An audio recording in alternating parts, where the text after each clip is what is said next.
আসসালামু আলাইকুম everyone, welcome back to my channel. আমি আপনাদের সামনে আজকে একটি ইজি স্ন্যাক্স নিয়ে হাজির হয়ে গিয়েছি। তৈরি করে দেখাবো ভাতের পিঠা। বেঁচে যাওয়া ভাত দিয়ে এই পিঠাটা তৈরি করা যায়। তো কথা না বাড়িয়ে চলে যাচ্ছি মূল রেসিপিতে। একটি বলে আমি 3 কাপ ভাত নিয়ে নিয়েছি। ভাতটা আমার রান্না করতে গিয়ে কিছুটা নরম হয়ে গিয়েছিল। আপনাদের ভাতটা যদি ঝরঝরে হয় সেক্ষেত্রে ভাতটাকে কষলে আগে নরম করে নেবেন। প্রথমে এখানে দিয়ে দিয়েছি হাফ কাপ পেঁয়াজ কুচি, তারপর দিয়ে দিয়েছি 1/4 চা চামচ আদা বাটা ও রসুন বাটা, তারপর দিয়ে দিয়েছি 1/4 চা চামচ গরম মশলা আর স্বাদ মতো লবণ। এখন দিয়ে দিচ্ছি ম্যাগি স্বাদে ম্যাজিক মশলা। এই মশলাটা ব্যবহারের ফলে পিঠাটা ভালো টেস্ট হয়। তারপর এখানে দিয়ে দিব রুম টেম্পারেচারে থাকা একটি ডিম। দিয়ে দিচ্ছি 1 কাপ ময়দা, আপনাদের কাছে আটা থাকলেও সেটা ব্যবহার করতে পারেন। এখন সবকিছুকে খুব ভালোভাবে মিশিয়ে নিতে হবে। আমি এখানে কচলে কচলে সবকিছুকে মিশাচ্ছি। মাখতে মাখতে একটা পর্যায়ে দেখা যাবে যে ডোয়ের মধ্যে কিছুটা পানির প্রয়োজন। আমি এখানে 2 টেবিল চামচের মতো পানি দিয়ে দিচ্ছি। এখানে আপনাদের কম বা বেশি পানি লাগতে পারে।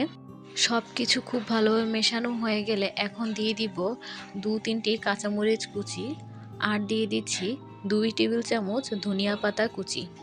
কাঁচামরিচ ও ধনিয়া পাতাটা দিয়ে এখানে আমি খুব বেশি কচলে মাখবো না। সব কিছু মাখা হয়ে গেলে এখন এগুলোকে আমি ভেজে নেব। পিঠাগুলোকে প্রথমে এভাবে আমি গোল করে নিয়েছি, তারপর ঠিক এমন বড়া বা কাবাবের আকৃতি করে চ্যাপ্টা করে নিচ্ছি। এগুলোকে এখন অল্প তেলে ভেজে নেব।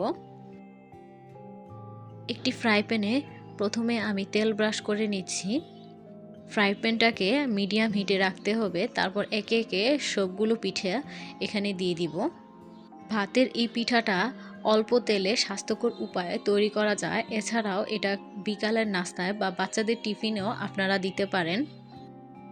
সবগুলো পিঠা এখানে ফ্রাই প্যানে দেওয়া হয়ে গেলে একটা চামচের সাহায্যে সামান্য একটু তেল দিয়ে দিচ্ছি ফ্রাই প্যানে।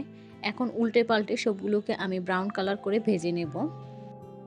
চুলার আঁচটাকে মিডিয়াম হিটে রেখে পিঠাগুলো ভাজা হয়ে গিয়েছে, এখন উঠিয়ে নিব। আপনারা চাইলে বাসায় বেঁচে যাওয়া ভাত দিয়ে ঠিক এভাবে ভাতের পিঠাগুলো তৈরি করতে পারেন।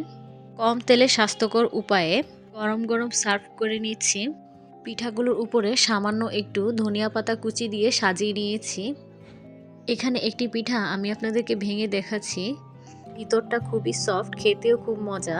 আশা করি আজকের রেসিপিটি ভালো লেগেছে। বাসায় অবশ্যই ট্রাই করে দেখবেন। আজকের জন্য এখানেই বিদায় নিচ্ছি। সবাই ভালো থাকবেন, সুস্থ থাকবেন। আল্লাহ হাফেজ।